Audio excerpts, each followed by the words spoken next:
Italian pasta can be really confusing, I get it. There are so many shapes and sizes to choose from, and some of the names can mean different things. Gnocchetti sardi in a sausage ragu is a perfect example of this. Welcome to Actually Italian. I'm Sal, and I'm on a mission to help you cook authentic regional Italian food. Gnocchetti sardi means small Sardinian gnocchi, but they're not the gnocchi that you're thinking of. It's not potato gnocchi, it's not soft gnocchi. These are hard-dried little pasta that are very rustic and work really great with this ragu that we're going to make today. Let's get into the ingredients. Let's take a closer look at what the pasta is all about. So they have nice ridges and a little cavity where the sauce can adhere and stick to the pasta so it's well coated. That's really an important feature for a lot of Italian pasta because the pasta is not supposed to be swimming in a sauce. The sauce just needs to be coating the pasta, and these ridges are what's going to allow it to do that. So you just need a little bit of sauce. For the ragu, we need some good sausage, good quality sausage, and we're going to remove the skin from it, and we're going to take the meat out.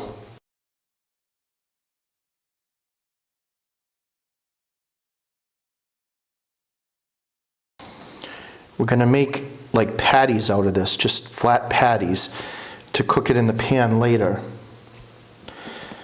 And the reason for that is that it's going to crumble into little pieces much easier if we do it this way. If I were to take it and break it into little pieces like this, it'll take forever and it's just not very effective. So by making the patties out of it, it's just going to make the process a lot easier.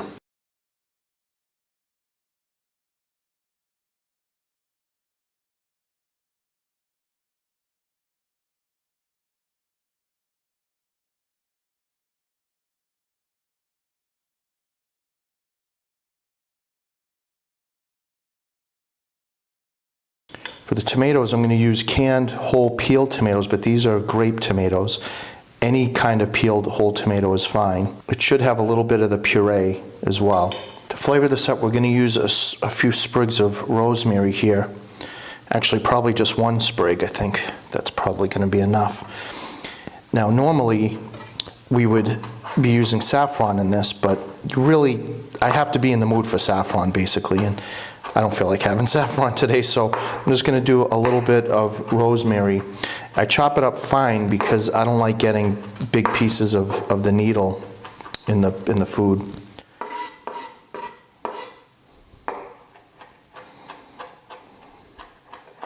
I'm going to chop half an onion, actually probably not even half because this is a pretty big one. Maybe like a half a cup of onion, I would say. We'll chop this up into small chunks.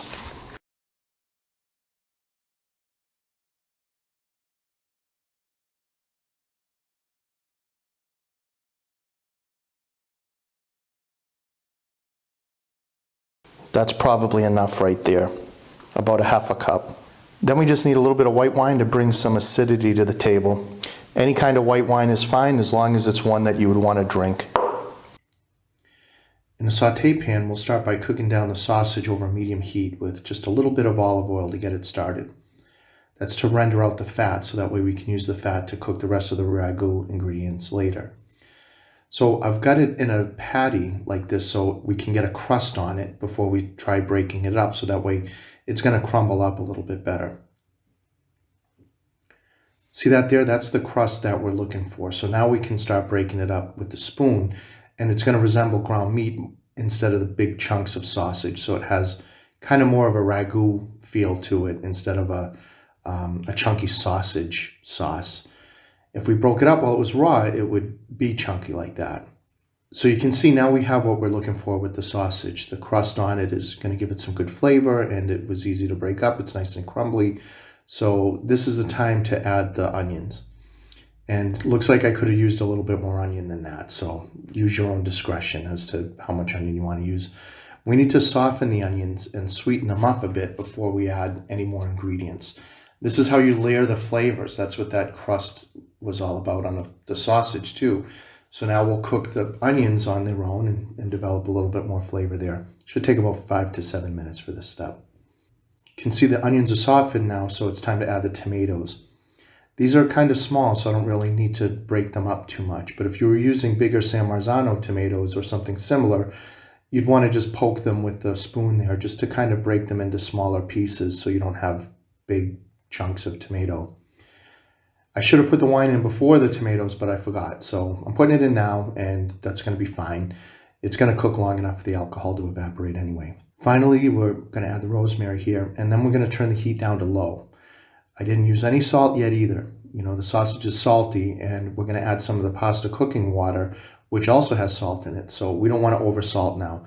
Just before we throw the pasta in, I'm going to check it for seasoning, and that's when you should do the same. Let this cook down for all the flavors to kind of meld all together and, you know, kind of be uniform.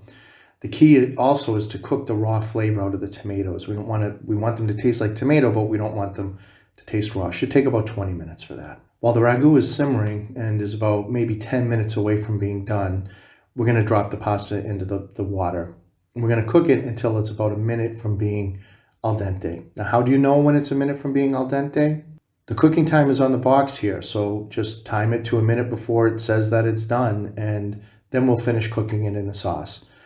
We can also give the pasta a taste test, but going by the time is a little more accurate. So I made too much ragu for 2 people, which is just me and my wife eating it today. So I portioned out enough for the 2 of us into this little pan. I always reserve a little bit of the pasta water so I can adjust the density of the sauce. Plus the starch in the water is going to help make the sauce get creamy. So just about a ladle worth of it is enough for a portion for 2. If you're making it for more, you'll need to set aside a little bit more than that. Toss the pasta right into the sauce.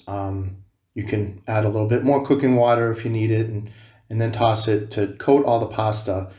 Let it simmer here for a minute. The idea is to keep cooking the pasta. We want it to finish cooking in that water, and you need to let it do that. So you can see here there's plenty of liquid for that pasta to cook in, and you can see by the bubbles, see how they kind of glisten? That's how you know it's going to be creamy enough. As it cooks, the sauce is going to thicken because of that starch, and it's going to come away from the pan a little bit, that you can see here. So if the pasta still needs cooking, then add a little bit more of the liquid. If it tastes fine to your liking, then just turn off the heat, and this is when you'd add the cheese. It's important that the heat's off here so the cheese doesn't separate and make it greasy. This way, when you toss the cheese in, it makes like a creamy sauce instead. And see how the pasta's shining there? That's from the starch and the cooking water. And then the cheese combined makes it a little bit more of a sauce. Since this is a Sardinian dish, we want to drink the local wine, which in this case would be Cannonau. So I've got a nice glass of Cannonau, doing it old school style, just like a shepherd would, because that's who would have been making this dish. All right, little cheese over the top. Even though we put some in when it was finished cooking, that was basically to almost like make the sauce.